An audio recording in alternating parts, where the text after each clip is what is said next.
4 वेदों, 18 पुराणों और असंख्य शास्त्रों का मूल मंत्र है ओम। सनातन धर्म की नींव जिस महामंत्र पर पड़ी है वह ओम ही है।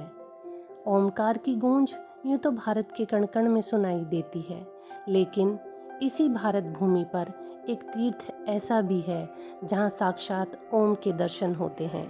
भगवान शंकर का पावन धाम ओमकारेश्वर, जहाँ नर्मदा और कावेरी नदियाँ मिलकर ओम आकार के टापू का निर्माण करती हैं। ओमकारेश्वर ज्योतिर्लिंग मध्य प्रदेश में पवित्र नर्मदा नदी के तट पर स्थित है। इस स्थान पर नर्मदा नदी 2 धाराओं में विभक्त हो जाती है और एक टापू का निर्माण करती है, जिसको मांधाता पर्वत या शिवपुरी कहते हैं। भगवान शंकर के 12 ज्योतिर्लिंगों में से एक ओमकारेश्वर, जिनके चरणों से नर्मदा नदी बहती है, वही ओमकारेश्वर जिनके कण कण में अद्भुत अनंत पावनता समाई हुई है। वही ओमकारेश्वर जहाँ मान्यता है कि रोज रात में महादेव के आने का भरोसा जताया जाता है। तो आइए उसी ओमकारेश्वर के आपको दर्शन कराते हैं। इंदौर से ओमकारेश्वर की दूरी 90 किलोमीटर है।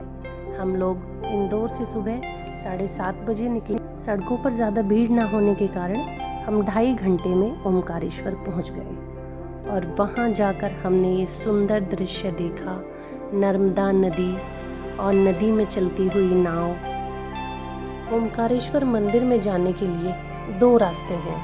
एक तो आप ममलेश्वर ब्रिज से जा सकते हैं और दूसरा नर्मदा नदी में चलती हुई बोट के मदद से आप जा सकते हैं ओमकारेश्वर घाट से। 2 रास्ते हैं। नर्मदा नदी के चारों तरफ पहाड़ और उन पे फैली हरियाली बहुत सुंदर दिखाई देती है। नर्मदा नदी में आप बोटिंग कर सकते हैं।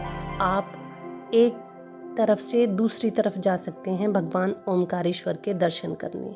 देखिए कितने सुंदर दृश्य है नर्मदा नदी में बोटिंग करते हुए लोग, और ये है ममलेश्वर घाट ब्रिज। तो हम इसी के द्वारा ओमकारेश्वर मंदिर की तरफ बढ़े। कहते हैं राजा मांधाता ने भगवान शंकर की घोर तपस्या की थी और उनको प्रसन्न किया था, और सदा के लिए उनसे यह वरदान मांगा था कि वह मांधाता पर्वत पर निवास करें।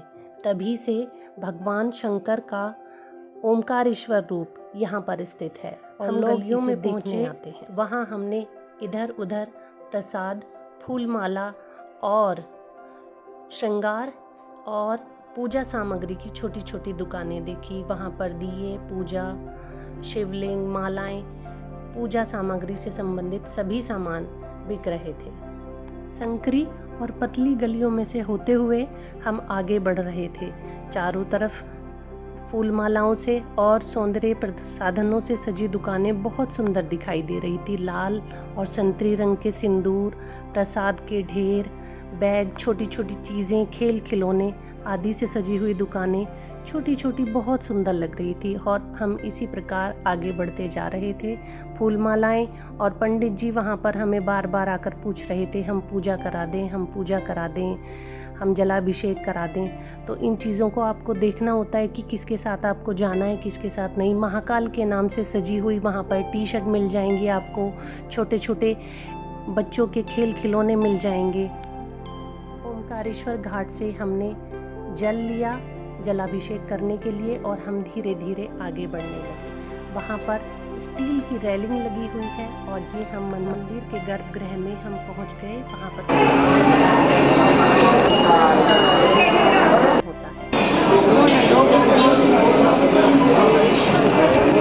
गर्भगृह में फ़ोन ले जाने की अनुमति नहीं होती है, इसलिए हम आपको सिर्फ फ़ोटो के माध्यम से ही ओमकारेश्वर के दर्शन कराएंगे। मंदिर में प्रसाद चढ़ाकर और जलाभिषेक करके हम दाईं तरफ से ऊपर आए तो हमने देखा यहाँ पर कुछ पंडित बैठे हुए। वहाँ पर हमने रक्षा सूत्र बंधवाए और फिर हम नर्मदा नदी में नौका विहार के लिए चल दिए।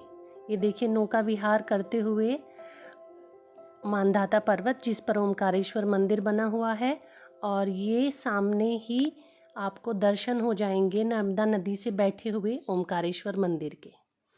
फिर हमें किसी ने बताया कि एक और मंदिर है यहाँ पर ज्योतिर्लिंग, जिसको ममलेश्वर के नाम से जाना जाता है। ओमकारेश्वर के छोटे भाई या इनका दूसरा रूप भी कहा जाता है। ऐसा माना जाता है कि ओमकारेश्वर ज्योतिर्लिंग के दो स्वरूप हैं। एक को ओमकारेश्वर और दूसरे को ममलेश्वर का नाम दिया गया है। ममलेश्वर ज्योतिर्लिंग नर्मदा नदी के दक्षिणी तट पर ओमकारेश्वर के सामने वाली पहाड़ी पर स्थित है। अलग अलग होते हुए भी दोनों की गणना एक ही शिवलिंग, एक ही ज्योतिर्लिंग के रूप में की जाती है। ममलेश्वर मंदिर को अहिल्याबाई होलकर ने बनवाया था। माना जाता है पहले ओमकारेश्वर और फिर ममलेश्वर ज्योतिर्लिंग के दर्शन किए जाते हैं। हम ज्योतिर्लिंग के दर्शन करने के बाद ममलेश्वर ज्योतिर्लिंग पर पहुँचे। वहाँ पर छोटे छोटे मंदिर और बने हुए थे। एक मुख्य मंदिर और उसके चारों तरफ छोटे छोटे मंदिर बने हुए थे। इन छोटे छोटे मंदिरों में भी शिवलिंग ही हैं, जिनमें ममलेश्वर, वृद्धकालेश्वर, बाणेश्वर, मुक्तेश्वर, करदमेश्वर और तिलमांडेश्वर नाम से मुख्य हैं। मंदिर में जब हम पहुँचे तो दोपहर के भोग का समय हो चुका था। भोग की तैयारी हो रही थी। ढोल नगाड़ों से उनके भोग और आरती का समय हो गया था, इसलिए हमें लाइन में लगना पड़ा। और ये मंदिर में रखे वो बिजली से युक्त वाद्य यंत्र हैं जो आरती के समय बजाए जाते हैं। ये गए और हमने ममलेश्वर भगवान ज्योतिर्लिंग के दर्शन किए। हमारी आशा है आपको हमारा वीडियो पसंद आया होगा। पसंद आया हो तो लाइक कीजिए, शेयर कीजिए और चैनल को सब्सक्राइब कीजिए। Thank you.